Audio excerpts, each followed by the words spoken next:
Hi folks, Jack from Smoky Mountain Scientific here. Today I want to show you the new graphic user interface for our automatic titrator, the Titraumatic. Alright, so we're going to open this thing up and you can see it's connected on a communications port on my computer. Today we're going to show you a titration. So we click on the titration drop down to get us this screen. Alright, so I guess I need to remember to put the output solution into our sample. And so now we're ready to roll. We're going to hit the run button. Before we do, I'm going to point out that we have up here 200 microliter injection size. So we're going to be injecting 200 microliters. We're going to do that every 2 seconds until it reaches its target pH. And I'm going to change that target pH from 14 to 5.5.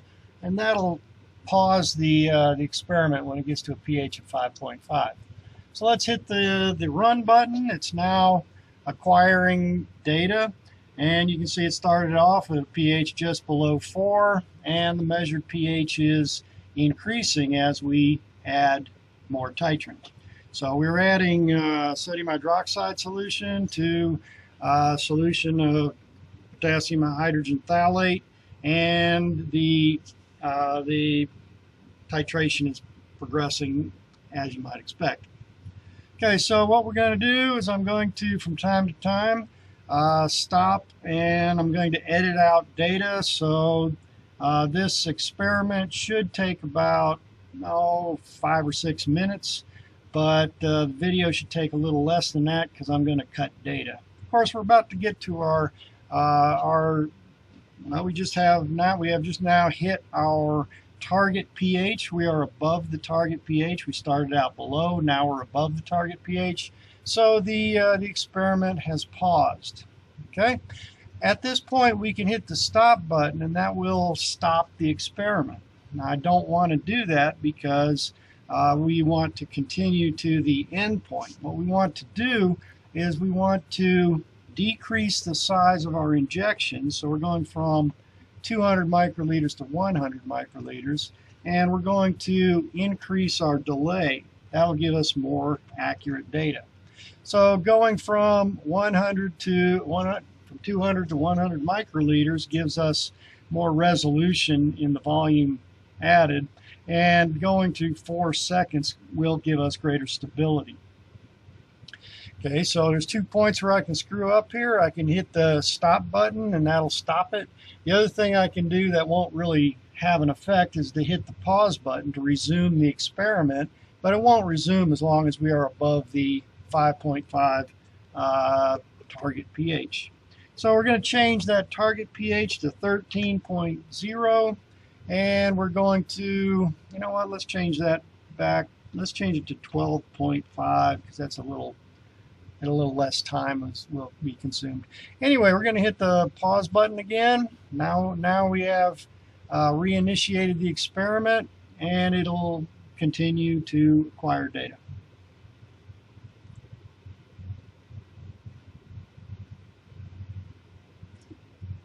You'll notice that it slows down even slower than the 4-second delay, and that is because the experiment is set up to wait for the pH to stabilize before making another injection. So as you can see, we are a little past our equivalence point at this point. So we have the data for the titration, and now we are just waiting for it to pause out. And we're very close to that point, 12.485, close to 12.5. Once it hits 12.5, like it has now, once again we are again paused. All right, so we are paused, but now let's hit the stop button. Okay, so now the experiment is over. We have acquired all of the data that we need, and what we're going to do is we're going to save that data. All right, so we're going to hit the Save Run button. We're going to call this one, let's call it titration 2. All right, titration 2. As you can see, this is a standard Java selection button. You can pick any place that you want to see where you want to put this data, and you can save it like you normally would. All right, so that is that. Now we have our data in this titration 2 file. We can open it with Excel. It's going to be a comma separated value format.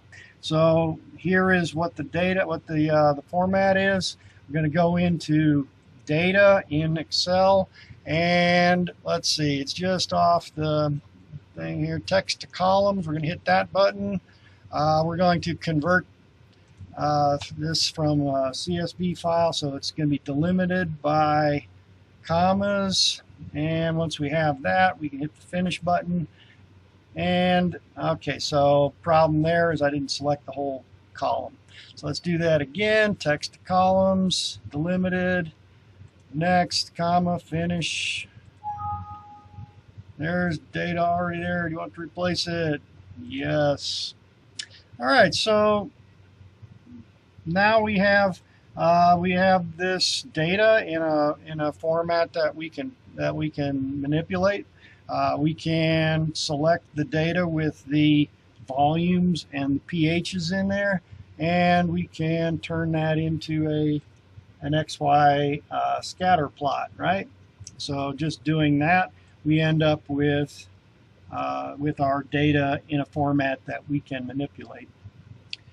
All right, so that is what, hang on a second, let's just save that. So remember to save it as an Excel workbook so that the next time you get in there, you'll be able to open it as an Excel workbook, and you'll be able to save all your changes that you've made, and the graphs and the manipulations and such. Okay, so that is what I wanted to show you, and I guess that's about it. Thank you for watching.